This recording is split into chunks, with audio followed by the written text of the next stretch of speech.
salam sejahtera. Saya Nur Aina Syafiqah akan melaporkan berita semasa TV Rendang Daging.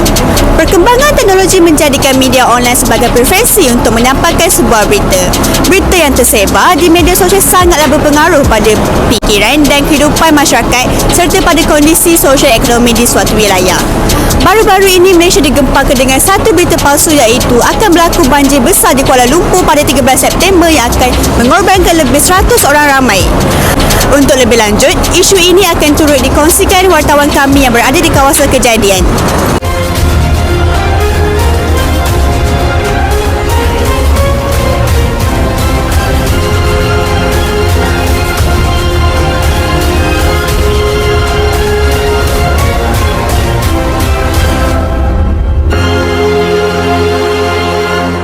Okey, terima kasih kepada rakan tugas yang berada di sudut pentas.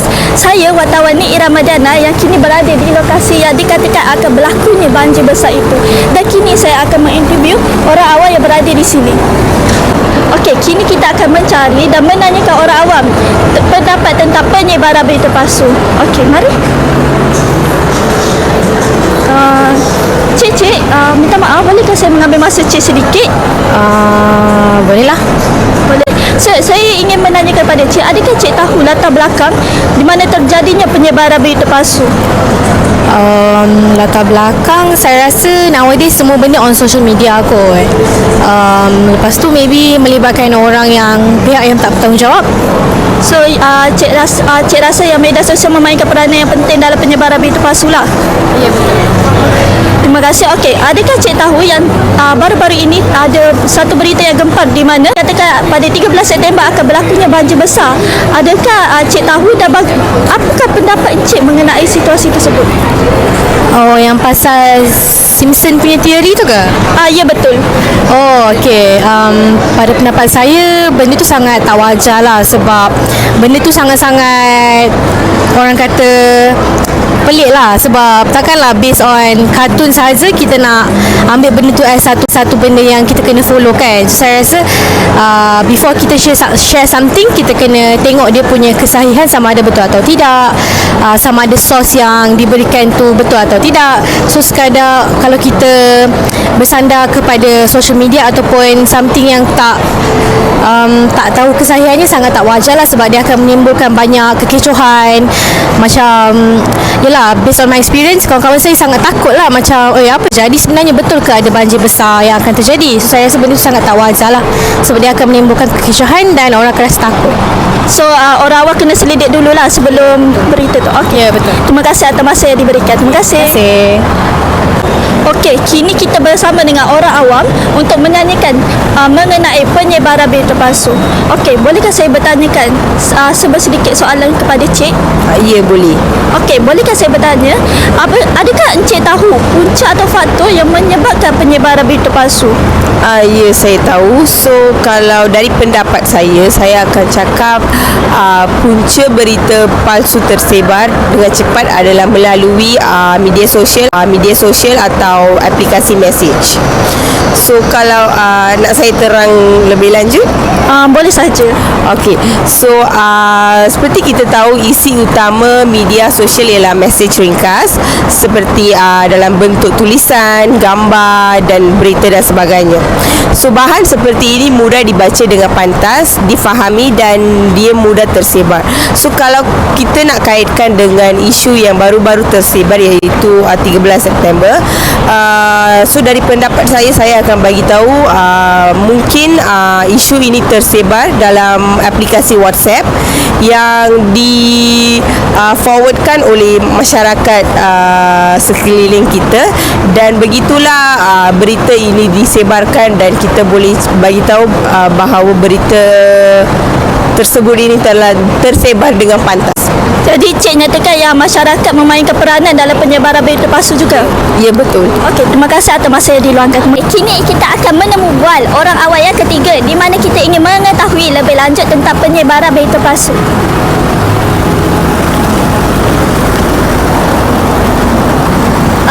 Maaf cik, bolehkah saya mengambil masa cik sebentar untuk menemubual encik?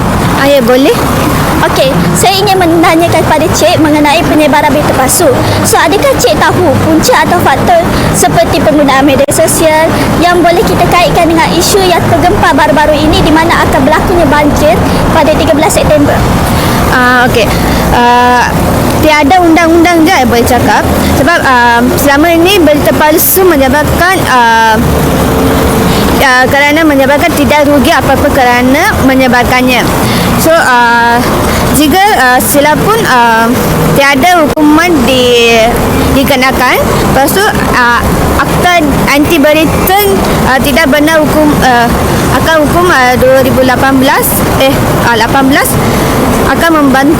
akan membantu menyakit penyebaran berita palsu dengan mengenakan hukuman terhadap mereka yang bersalah. So, Cik nyatakan yang tentang tiadanya undang-undang menyebabkan tersebarnya berita palsu di negara kita, betul kan? Ya, betul. Okey, terima kasih atas masa yang Cik luangkan. Terima kasih. Okey, kita telah mengetahui tentang latar belakang, punca, faktor, kesan dan kini kita akan mencari orang awam untuk mengetahui tentang langkah-langkah. Okey, mari. Pada pandangan saya, terdapat pelbagai langkah-langkah untuk mengatasi isu penyebaran berita palsu. Antaranya ialah bongkarkan rahsia berita palsu. Terdapat satu kajian mendapati bahawa berita palsu biasanya tersebar dengan lebih cepat berbanding dengan berita yang sebenar. Jika kita lihat pada zaman kini melalui media sosial terdapat pelbagai berita-berita yang mudah tersebar di internet. Selain itu, berita palsu jauh lebih gempak dan mengejutkan. Contohnya seperti serpihan MH370 dijumpai di Pentagon AS. Langkah seterusnya ialah buktikan hasil pencarian. Bukan sahaja anda membongkarkan bahawa sesuatu berita itu adalah berita palsu, tetapi sebaiknya anda menggunakan bukti atau sumber yang sahih untuk menyokong pandangan. Contohnya melalui internet kita selidik-selidik lagi supaya kita mendapat berita yang sebenar dan kita yakin bahawa berita itu berita yang betul, kita boleh sebarkanlah. Tapi sebaiknya kita simpan. Jika berlaku sesuatu berita itu, kita harus memastikan berita itu adalah berita yang benar dan sahih. Sekarang ni di media sosial terdapat pelbagai dan banyak-banyak sangat maklumat tentang itu, tentang ini. Tetapi kita harus sebelum kita menyebarkan kepada orang lain, contohnya ke dalam grup WhatsApp, kita harus meneliti betul-betul jika maklumat itu betul ataupun tidak. Saya akan menjawab pertanyaan bagi langkah-langkah mengatasi isu penyebaran berita palsu di Malaysia, iaitu yang pertama, tidak berkongsi atau menyebarkan sebarang berita yang diragui kesahihannya. Contoh surat berita atau maklumat yang dikeluarkan ataupun diterbitkan di menerusi media sosial perlu dipastikan kesahihannya terlebih dahulu sebelum dikongsi. Kak mengambil jalan mudah yang tidak bertanggungjawab dalam media sosial kepada tersebarnya berita palsu. Semakin majunya teknologi media sosial di sebuah negara, peratusan berlakunya berita palsu juga semakin meningkat di negara kita. Okey, seterusnya iaitu langkah-langkah untuk mengatasi masalah penyebaran berita palsu. Yang kedua, pihak kerajaan perlu menguatkan kuasa undang-undang lebih ketat. Sebaliknya, hukuman yang lebih wajar ataupun ketat perlu dipertimbangkan kepada pengatan kepada masyarakat di luar sana supaya agar tidak mudah menyebarkan berita palsu yang tidak sahih. Satu daripada prinsip hukuman ialah untuk mencegah, diseru dapat membolehkan masyarakat melihat sendiri kesan yang berat bakal diterima jika ditangkap atas kesalahan tersendiri, iaitu menyebarkan penyebaran berita palsu. Okey, pada masa kini ini penyebaran berita palsu boleh dikenakan tindakan hukuman itu mengikut Seksyen 505B Kanun Keseksaan 1998 ataupun Seksyen 2.3A Akta Komunikasi dan Multimedia. Yang disabitkan kesalahan akan dikenakan denda dan juga boleh disabitkan kesalahan maksimum RM50,000 atau dipenjara setahun ataupun kedua-duanya sekali, ataupun denda ataupun kedua-duanya sekali. Itu sahaja daripada saya. Okey, kini kita akan mencari orang awam untuk bertanyakan mengenai kesan-kesan bila terjadinya penyebaran berita palsu ini. Mari.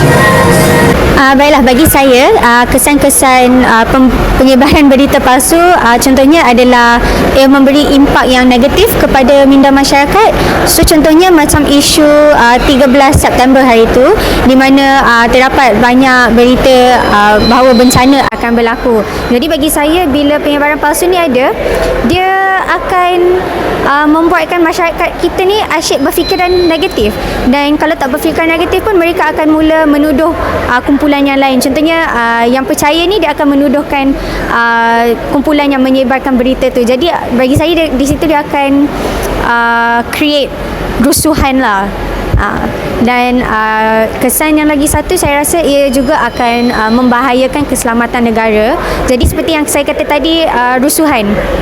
So bila ada rusuhan ni, maka keselamatan negara tak dijamin lah. Bila kumpulan ni bergaduh dengan kumpulan ni. Kesan-kesan pasal berita-berita palsu ni yang kita boleh dapat, yang kita boleh tahu dekat sekarang ni punya situation adalah, pada yang saya tahu, menjejaskan ketenteraman awam. Sebab bila kita dapat tahu berita-berita palsu ni, kita akan jadi panik, kita akan jadi tak tentu arah. Macam I'm not sure bila, tapi ada yang before this ada pasal banjir 13 September. Bila orang tahu pasal banjir tu, yang pasal ada mangsa lemas tu, orang dah jadi panik sebab ada orang mati waktu banjir tersebut. Lepas tu apa yang saya tahu lagi,